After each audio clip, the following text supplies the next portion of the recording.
What's up, guys? Mitch from the DIYRecordingStudio.com and Behringer are at it again. 2 in 1 week. They've got another huge release, a clone of the Universal Audio 6176, a channel strip featuring the famous 610 preamp and an 1176 style compressor. It's a very popular channel strip from Universal Audio. This is going to be a very interesting one. That's enough from me. Let's get into it.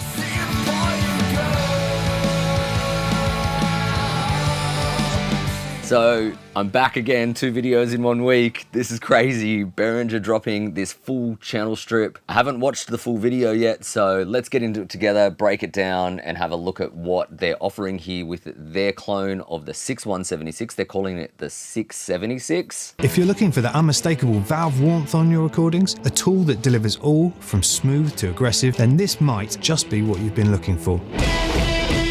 The original set the bar high, and for that reason became the go-to choice for engineers and producers bringing out the best in any recording. Bringing together vintage warmth and the smack of the first solid-state circuit, this is the Behringer 676. This preamp compressor combo is built around 2 of legendary audio engineer Bill Putnam's designs from the late 60s. Both were central to capturing sounds of iconic artists like Frank Sinatra, the Beach Boys, and Van Halen.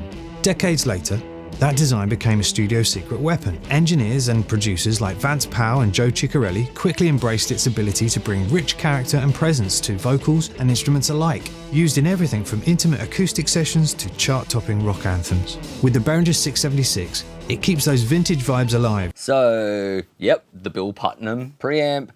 Interestingly, they didn't mention Motown this time, and I think maybe they filmed this and the Neve 500 series video I did the other day at the same time, and maybe that Motown clip that they mentioned about the 73 was actually supposed to be in this clip, so maybe that's how that happened. Anyway, that's a bit of a funny one. So we get a good shot of the 676 here, and what we see is the impedance selection here. So you got mic, line, high Z, for if you want to go into this high Z input, if you're doing bass and stuff like that. We've got our gain, and then we've got the level here, and then we've got an EQ section over here, which we'll talk about in a sec, and the pads. This layout is exactly like the original 6176. It's pretty crazy what they've done. Over here, this is 2 shelf EQs, and what they actually are kind of almost like pool techie kind of EQs. You've got a 7K, 4.5K, and a 10K, and it's a shelf.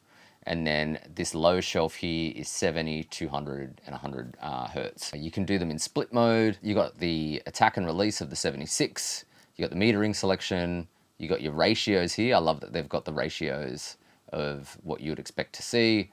And then the input and output. So a full 1176 compressor here and a 610 preamp section here with EQ. So the EQ part added in as well, if it's a good version of that EQ. We'll wait till we see the topology, but this is a direct clone of the 6176. This is, you know, looking interesting. Whether you're in the studio recording your next album or on stage delivering an unforgettable performance, Behringer 676 could be your next go-to for unmatched sound quality and flexibility.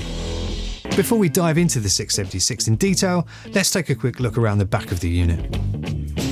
From the connectors, you'll notice straight away that the 676... So they've split the connectors there, which is awesome. So you've got the compressor, limiter section, and the preamp, so you can have them running to your patch bay. You've got mic and line inputs on the preamp section. You've got a line output, and then line in and out on the compressor limiter, and then an impedance selection there too. All of this is great. XLR connectors on the back, nice and rugged. Effectively, what you're getting here is a really good mic preamp with an EQ, and then a fully functional 1176 clone as well. So when we see the price, this is going to be really interesting because you're getting really 2 great bits of hardware with a little bit of EQ. Let's keep going. Houses 2 completely separate devices, a 610 style tube mic preamp and an 1176 FET compressor.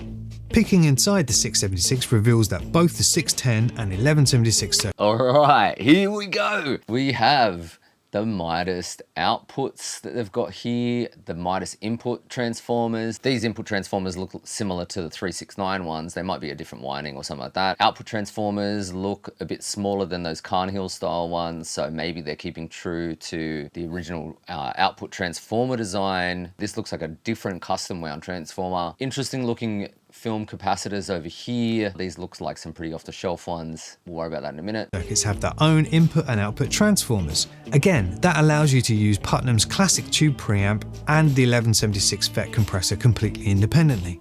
And if you use them combined into a channel, your signal runs through 4 amazing sounding custom wound Midas transformers. In the preamp section, you'll find a classic set of premium tubes. These tubes are carefully selected to add rich harmonic warmth and lift. So we've got the preamp section here, 2 tubes in the stage, input and output transformer. As far as circuit topology goes, this is looking pretty legitimate, pretty cool. People are going to discuss in the comment section, same as the 73, about the topology and these transformers being Midas, not original Rickenbacker Cinemag style transformers. But that said, they're doing their own versions of those. There's no reason why Behringer couldn't do good quality windings and well-built transformers. They could do that. What we can see is still some surface mounted stuff, which we'd expect. They're just resistors, whatever, not a big deal. Not sure about these electrolytics, but whatever, they're obviously some cheaper Chinese kind of style ones. The tubes, we can't really see what types of tubes they're using. Tube snobs are gonna get a bit funny about that. I don't care about the type of tube really either. You know, all of this stuff's being made in either Russia or China now. Anyway, whatever. Looking cool though. The topology is starting to look right. On the front panel, let's start with the 610 tube preamp. You'll find an input gain trim with a plus or minus 10 dB range and an output level control. There's also a rotary input selector switch for adjusting the impedance of the microphone and high-Z inputs on the back. There's a 2-band shelving equalizer with switchable filters so you can shape the tone even further. Other features include a switchable pad, polarity reverse, and a 48-volt phantom power. So for the preamp section, that is, as I said before, exactly what you'd expect on the original Universal Audio 6176. They've cloned it to a T. Obviously, the topology might be different. I'm concerned with what we saw on the EQ section with those filters. In the actual UA 6176, what you should notice is the capacitors being used in the circuit. Right down here are these really high-grade Weimar capacitors. Now, you know, once again, getting into the weeds a little bit here on how circuit topologies work, but if you want a really smooth, high shelf, low shelf kind of thing that's like a passive style EQ, what you want to have is high grade film capacitors there, at least something like the Weimar capacitors. So there's not a great shot of the internals to show the actual EQ section of the unit. It could be back here. It could be this section here, but that looks like the compressor section there. Yeah, I'm not seeing where this EQ section is. Maybe it's hidden under that tube there. There's some capacitors and stuff there. But what we're not seeing is those better kind of quality Weimar capacitors. And just to like demystify the whole capacitor thing, if you want like a silky top like EQ, something like maybe a Pultec, or very particularly the Maag EQ that everyone's familiar with, the airband on the Maag, it uses Weimar capacitors for that. So if you want that kind of really smooth top end, you're going to need good quality capacitors for that. It would be interesting to hear what this actually sounds like quality wise. Anyway, let's keep going. Over to the compressor. This boasts an ultra-fast attack time, adjustable from 20 to 800 microseconds, and an adjustable release time from 50 to 1100 milliseconds, letting you craft precise dynamics. The vintage style VU meter lets you monitor the preamp stage, gain reduction, and compressor output at a glance. The VU meter has lights this time. Behringer, with your 369, why do the VU meters not have lights on them? They should. It makes it hard to see in a dark studio like this one. Yeah, I mean, that compressor's looking the part. The join and split switch allows you to operate the preamp and compressor independently or simultaneously, giving you full flexibility whether you want to use one or both components to shape your sound. Let's start by adding 440 Hz tone, which is an A, and a C above that to create a simple chord. And when I add the saturation, you can see additional harmonics being introduced to the signal. And when that gain becomes more extreme, you can actually see the intermodulation between the harmonics. That's the chord reacting with the harmonics and creating a more interesting and in-depth tone. So let's dial in some acoustic guitar. I'm going to go straight to the big gain dial here. And this is dialing in that valves. So Behringer obviously filmed this the same time they did that 73 video as well. Same acoustic guitar thing. Guys, like I said it in the last video, if you're going to do a demo of a particular style unit, showcase what it's good at. Do bass. Like for this unit, you should be doing bass, should be doing some drums. I think they do drums later on. I did have a sneak peek at it before. Yeah, like showcase what this would be used for. Like obviously you can use this preamp and compressor for acoustic guitar. Of course you can do that. But like, man, let's see some vibey shit, man. Like, come on, like showcase something cool, right? Anyway, and also mic your guitars up better. I'm not trying to be a dick once again, but just if you're going to showcase a bit of gear and be like, oh, look how cool our gear is, make sure that the source material sounds good too, yeah? Anyway, one thing I'm noticing is that there's no bypass for the EQ as a whole. It would have been great if they included a bypass so you can actually turn on and off the EQ to A/B it. It's all well and good to clone a device, but why clone the deficiencies? So a bit of nitpicking here, but Behringer, like I would suggest put a bypass switch on there for that EQ section, yeah? Like maybe, why not? Whatever. So as you can hear, it's quite a dynamic performance. There are some big spikes in some of the notes and some more subtle nuance in there. So let's try to use the compressor to tighten that out for us.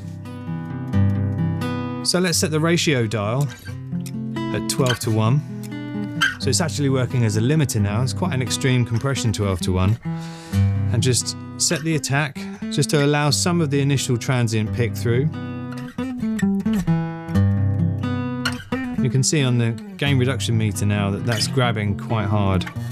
So I might just dial the input down a little bit.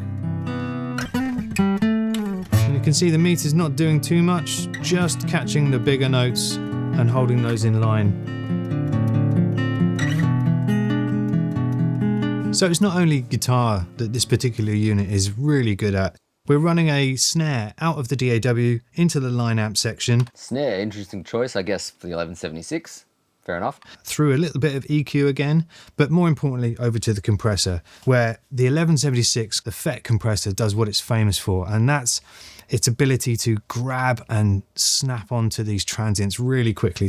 I've got the ratio set to 8:1. It's quite an extreme compression, not quite into the limiting stages of compression, but it's quite an extreme ratio.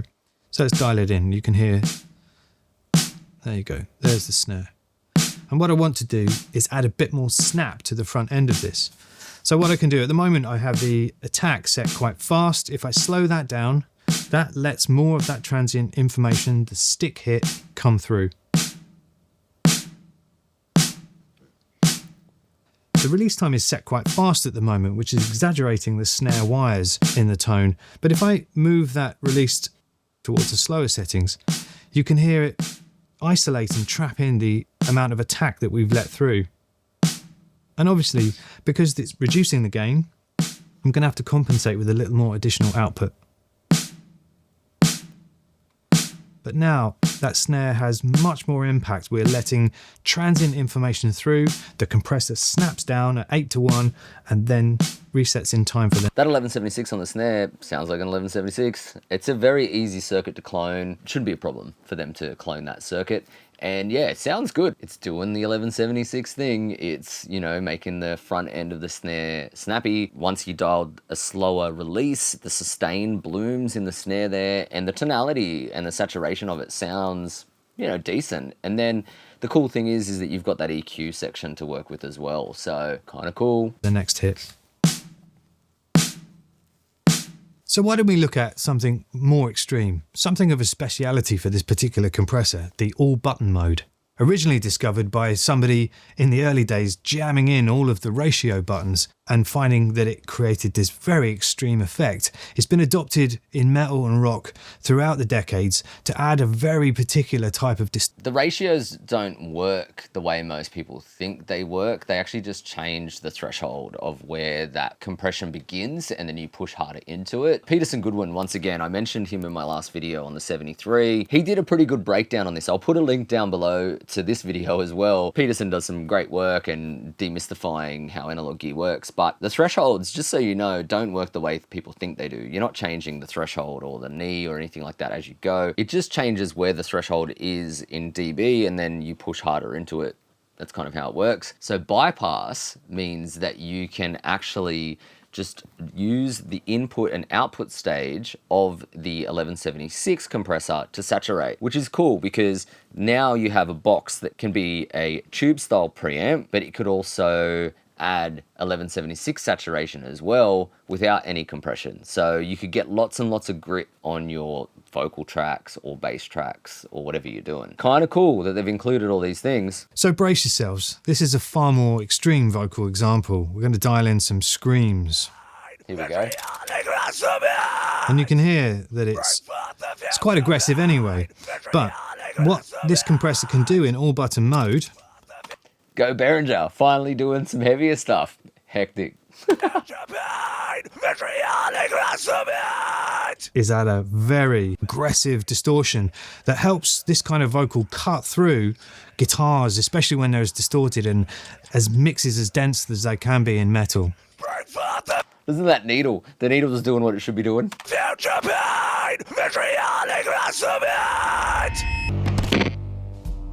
All right, so there we have it, the 676 from Behringer. What do you guys think? Let me know in the comment sections down below. So that's the video. Let's check out the price. Sweetwater, $620. What? That's crazy. $620 for a tube mic pre, an 1176 compressor, and that, basic EQ section as well. It's pretty wild. This is like one of the most affordable channel strips. Like, even just for the 1176, that's a good deal. With the preamp, like just for the preamp or the 1176, Jesus, $620. A used 6176 is nearly $3,000 in Australia. A brand new one is $5,500. Let's find a US store. $3,500. Exact same layout that we just saw. $3,500 for the Universal Audio, or $620 for the Behringer. Once again, if you're building your first home studio, this is kind of a no-brainer. Like, you could get Neve pre's for cheap, you can get 610s and 1176 for cheap. Like, this is pretty crazy stuff, crazy territory that Behringer are entering here. They are really undercutting the rest of the market by a large margin. They are now taking on not just AMS Neve and all the other people that are doing Neve clones. They've gone straight for Universal Audio on this one, and they're doing a clone of, one of their flagship analog pieces. Bloody hell, like, it's pretty crazy. You guys sound off in the comment sections down below. What do you guys think? Are you excited about the aspect of an affordable 610 preamp or an affordable 1176 or the channel strip as a whole? What do you feel about the EQ section? I would be dubious on that section. I've had some comments recently from people about their 1273, the full rack dual band 1073 clone, that the EQ section sounded terrible. EQ sections have to be done right to sound good. If you use cheap components there, an EQ is going to sound pretty bad. I didn't see the classic components I would expect to see in that EQ section. Yes, you can cheap out on the capacitors and build that circuit, but it might not sound as good. But if you're an engineer, let me know in the comment sections down below what you think of that particular EQ section. I'd be keen to know that too. Yeah, wild. $620 for a full channel strip, preamp, EQ, compressor, and a very versatile one at that. If you want to see more on this channel, hit like, hit subscribe, and, comment down below. Let me know what you think. If you have any questions about anything I mentioned on this channel, you can also catch me on my email, mitch@thediyrecordingstudio.com. Don't forget to add me on Instagram as well at DIY Recording Studio. And once again, shameless plug, me and Mida Norath have an awesome new podcast called AudioBois. We've released episode 1. At the moment, episodes are going to come out fortnightly until we get a bit of a buffer, and then there'll be weekly episodes from here on out. We've got a few things we're just making sure we've got right. Anyway, hope you enjoyed this content. Hope you enjoyed the new podcast. And as always, I'm Mitch from the DIYRecordingstudio.com. Catch you soon.